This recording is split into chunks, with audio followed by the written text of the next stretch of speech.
The Chaperone, a masterpiece film in theaters now, finds McGovern as a dispirited housewife until she has the chance to escort the young, soon-to-be starlet Louise Brooks from conservative Kansas to the freewheeling wilds of 1920s New York.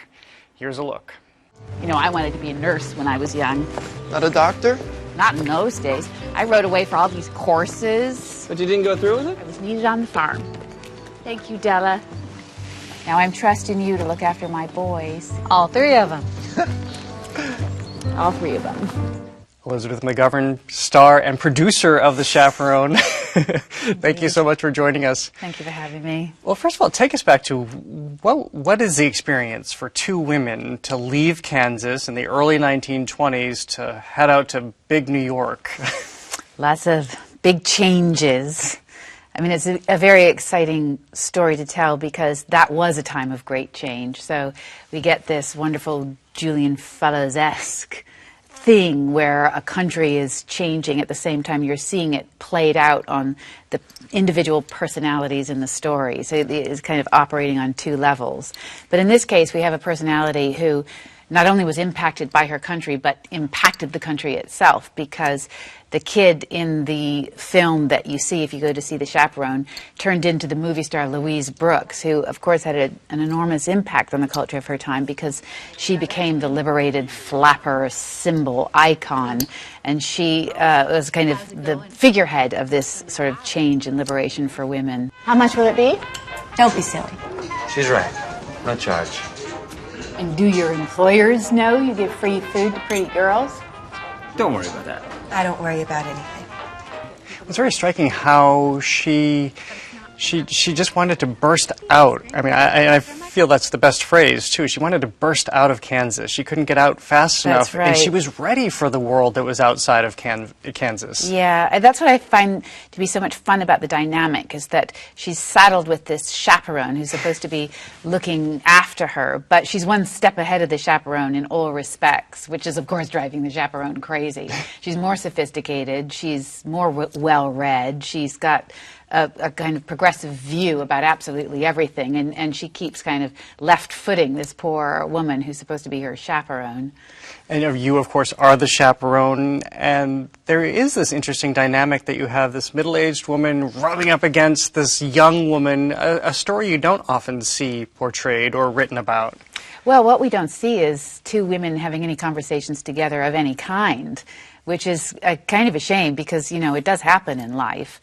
And what I love is that these women aren't best friends. They are very, very different people, but they clearly have something to give one another, and it goes both ways. And it's a really magical story to see them both grow and change and knock against one another, and both of them come out the better for the experience. Let me put it to you plainly. Men don't like candy that's been unwrapped. What? Well, maybe for lark, but not for marriage. Well, your character, Norma, she's also, probably to a lesser degree, wanting to burst out of Kansas, but she also wants to get away, too. I mean, she also sees the value, as conservative as she might appear at the beginning of the film, wants to experience something different. How did you see her? I see her as a woman who has constructed a kind of house of cards for herself. She's clinging to it as a kind of what her idea of what an upper middle class woman believes and how they behave, and a kind of moral code. And she thinks, if I just stick to that, everything will be fine in my life. And of course, it isn't. It's not really that simple, and she has a great emptiness inside, and she's looking to understand that emptiness. I'm so excited, and it's all because of you. You've been so kind to me, and you had no reason. You took such a risk. Please, can I pay you for what you've done? No. Please, I don't mean to be rude. I just want to do something to show you how grateful I am. I don't need anything. You mentioned Julian Fellows, who, of course, wrote the screenplay for this. Also, of course, he wrote Downton Abbey. One of the Downton directors also directed this film. What did that bring to the set? Is it that sort of a comfort zone that happens when you bring in a team that you've worked with so intensively in the past? It's just so lucky I happened to be working with him at the time that I read the book and thought it would be a good movie. And it was a kind of easy thing. I just kind of handed it to him. Like I didn't have to knock on his door and introduce myself. But he's always somebody that has relished telling stories in which history and the personalities are intersecting, and this was one of them. So he just leapt on it. And then Michael Engler, I felt so lucky that we got him, because not only was he used to directing Julian's writing, but he is also a guy that had directed so much in New York City, and he knows every corner, every nook and cranny. He can direct very quickly, which we needed to do, and he's just a beautiful visual stylist, and he understands character and all these things. So it wasn't just about familiarity. These guys happened to be perfect for this particular story, I felt. Going back to what you created in Downton and now what you've created here, is this really, some of the time frame actually crosses. How much have you thought about that, about what American society was, again, in the early 1920s versus how different it was in British society at that time? Yep. Well, it wasn't. I mean, there were a lot of the similar things happening in England. I think they tended to happen a year or two later for some reason. But we have the same kind of thing in Downton Abbey, where the young girls are becoming more liberated. Edith is starting to work. They're starting to wear the fashions, take off the corsets a lot more quickly than their parents and all that. So it's happening in England as well. It's funny, I was just about to ask you about the corset. It has a major role in the Chaperone as well as your character is wearing hers. Did you go method? Were you wearing a corset? I was wearing a corset. Yes, I was. And there's a thing in the very last scene where Louise asks the Norma character, Norma, it's 20 years later, and she's taken off her corset very dramatically in the summer they spend together in New York. And 20 years later, she asks her if she ever put that corset on again, and she thinks for a minute. She said, "No, I never did." And I kind of feel, as Elizabeth McGovern, that if somebody asks me 20 years from now if I ever put my corset on again, I hope I can say, "No, I never did." So it is that awful. It's a bit liberating when I take it off. You're a singer, too, with a number of albums out.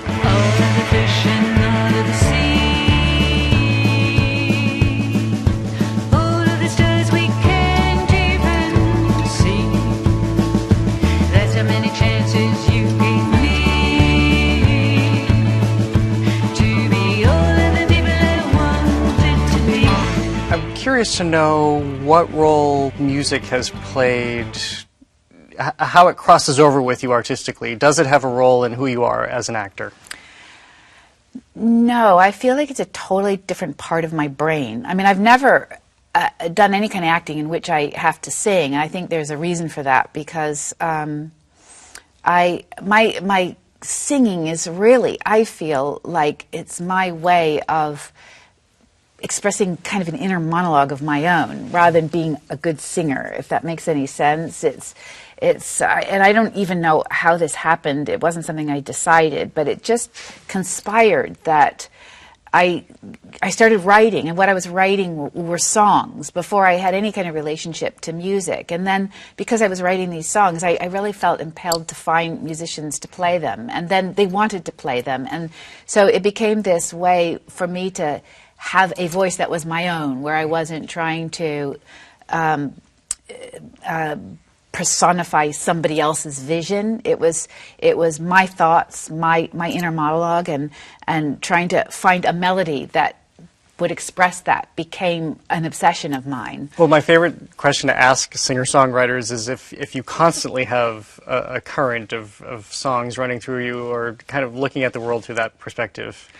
Well, I can only speak for myself, and what happens to me is that when I'm not in that head, I totally don't. Like, I can barely even remember a tune, honestly. I mean, but then when I'm in the head, it's literally I've got different brain cells firing up. It's really strange. I don't know.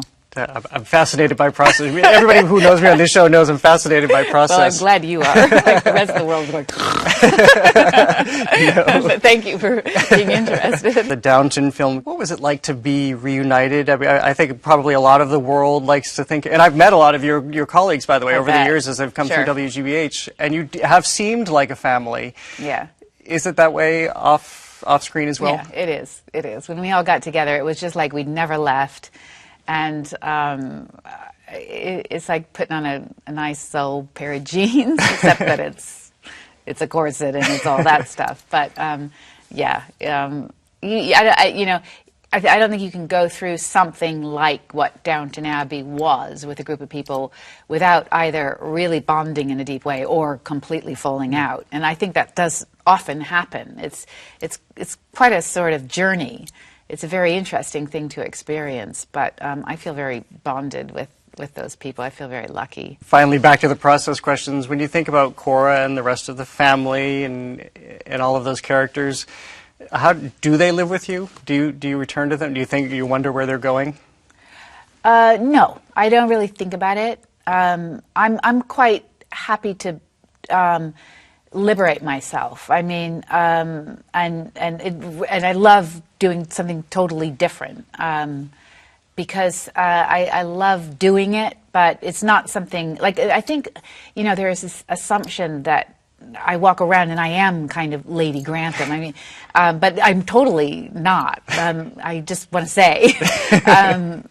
So anytime I get an opportunity to totally not be her, I'm just thrilled. Well, Elizabeth McGovern, we're glad that you're here, not Cora, but we're glad that you're here. Thank you so much. Thank you for having me.